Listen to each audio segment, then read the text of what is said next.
होगी, और जो आत्मा मेरे में है वो आप में है। लिहाजा हंस एकेव मानुषा जाति, ये भारतीय संस्कृति का संदेश है। हमारे लिए कोई पराया नहीं अगर हम भारतीय संस्कृति को मानते हैं। और मैं अपने लिए आपसे कहता हूं, मैं तो अपनी भावनाओं को व्यक्त करने के लिए गुरुदेव के शब्दों से ज्यादा अच्छे शब्द मुझे कोई नहीं लगता। होगा मुझे भारत से प्रेम, अगाध प्रेम, इसलिए नहीं कि मैं भारत की मूर्ति बनाकर उसकी अर्चना करना चाहता हूं, इसलिए भी नहीं कि मेरा ये सौभाग्य है कि मैं भारत भूमि में पैदा हुआ, बल्कि मेरा प्रेम इसलिए है कि ये वो भूमि है जिसने अपने संतानों की जीवन, संतानों की चैतन्य आत्मा से निकले हुए जीवंत शब्दों को कठिन से कठिन दुर्गम परिस्थितियों में भी बना के रखा है, सुरक्षित करके रखा है। मतलब हमारी संस्कृति ज्ञान की संस्कृति है। और ज्ञान कौन सा? यद ज्ञात्वा न पुना मोहम एवं यास्यसि पांडवा येना भूतानि अशेषेण द्रक्ष्यासि आत्मनि अपोमयि।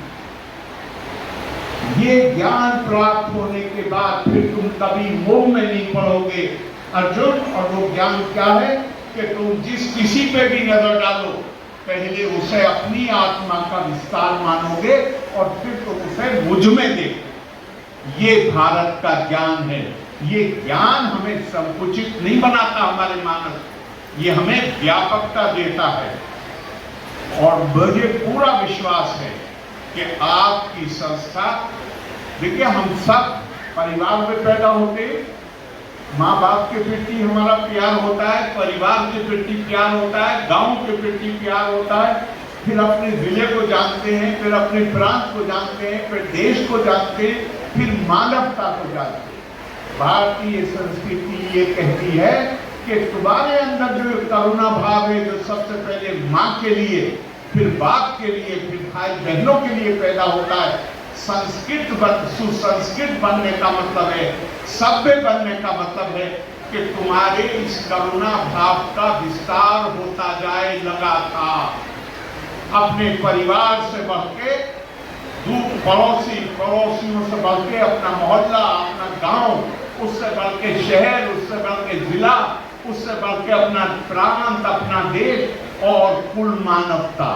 इसलिए हमारे यहाँ कहा गया, अयम निज परोवे की गणना लघु चेता शाम उदार चरिता नाम को वसुदेव। याद है आपको? G20 में था ये नारा, वसुदेव कुटुंबकम। ये मुझे इसलिए नहीं मैं यहाँ पैदा हूँ, मुझे लगता है इस संस्कृति के अंदर ये क्षमता है कि ये पूरी दुनिया को तनाव मुक्त कर सकती है।